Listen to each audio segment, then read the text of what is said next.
Think about this. The man running for president simulated oral at a campaign speech, and it's barely front page headlines.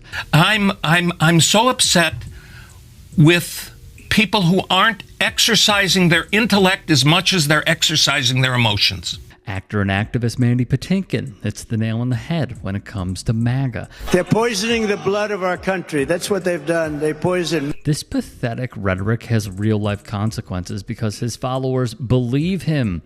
Count Patinkin out. America will be made great again by nourishing and encouraging people's moral and ethical nature, encouraging their human beingness, not their fear. I beg the leaders of the world, of the United States and of the European community, to stop being afraid, to start working together, to listen to the lies of these souls that are no different than your own family, who are desperately in need, and to work in solidarity with their moral and ethical code and nature that I know they have. Listen and reflect. How can one with critical thinking skills, loving thy neighbor, wanting the best for civilization, go against this message? He asked Trump's former chief of staff, John Kelly, about claims that Trump once asked him, quote, "Why can't you be like the German generals?" So Goldberg then writes, well, he told me that when Trump raised the subject of German generals, Kelly responded by asking, "Do you mean Bismarck's generals?" He went on, I know he didn't know who Bismarck was or about the Franco-Prussian War. I said, "Do you mean the Kaiser's generals? Surely you cannot mean Hitler's generals." And he said, yeah, Hitler's generals. And The Atlantic goes on to cite then two more sources who were at the Trump White House. They claimed that they heard Trump say, quote, "I need the kind of generals that Hitler had, people who were totally loyal to him that follow orders." Don't say we weren't warned. You know, people laughed at Adolf Hitler. Hitler was called a fool. He was called a goof, a silly person, made fun of. And then he got to be Hitler. It's not a joke. These things happen, and there's great similarities. Instead of it being Jews, it's Muslims. Instead of it being blacks who were in slavery, it's Muslims. Similarities between the language of Donald Trump and the language of Adolf Hitler. Yes, sir. And it's undeniable. At least one person sees it. He is the most dangerous person ever. I had suspicions when I talked to you about his mental decline and so forth, but now I realize he's a total fascist. He is the most dangerous person to this country, a fascist to the core. Milley repeated to me, I will never forget the intensity of his worry. It's former military veterans who worked in the Trump White House trying to ring the alarm. I personally am very close friends with one of the highest people in national security of the country. And I said to him when we were shooting Homeland in 2016, you were, sort of okay with it now. And then things unfolded. And I said, how are you now? How do you feel now that he's in office?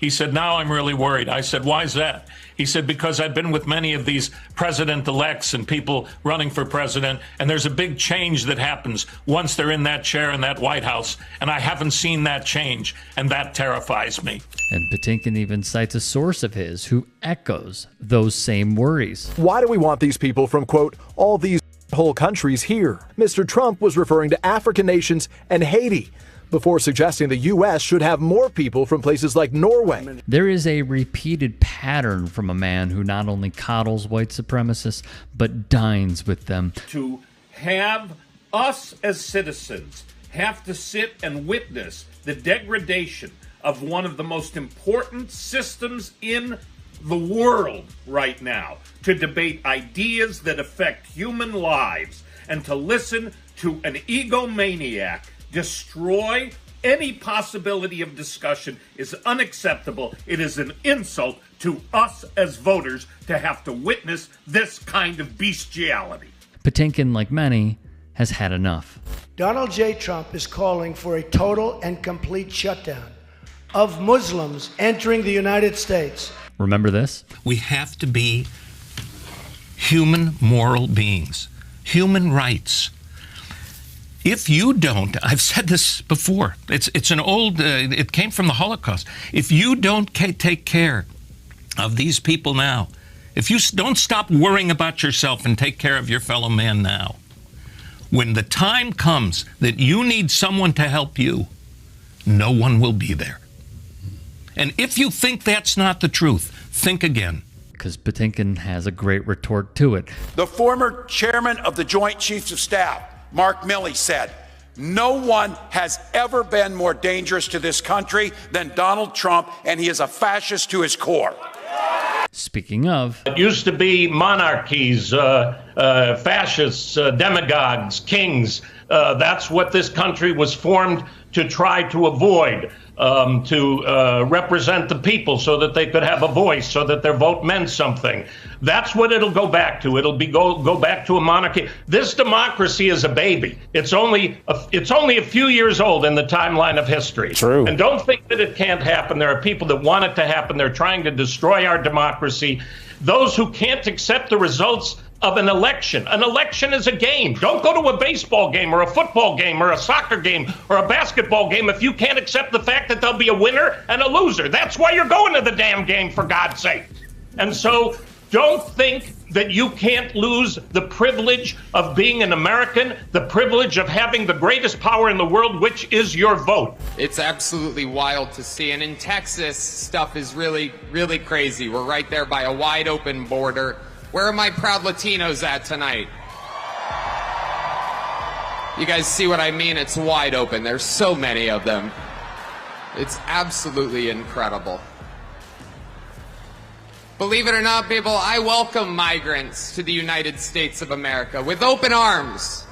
And by open arms, I mean like this. Don't ever forget the Trump administration gave this idiot the stamp of approval. What's at risk if we don't help these people is a moral crisis. That's what's at risk. Fear is the poison of our lives. We're all afraid of so many things. Anybody who doesn't understand that and have some empathy toward fear that people have all over the world isn't being kind.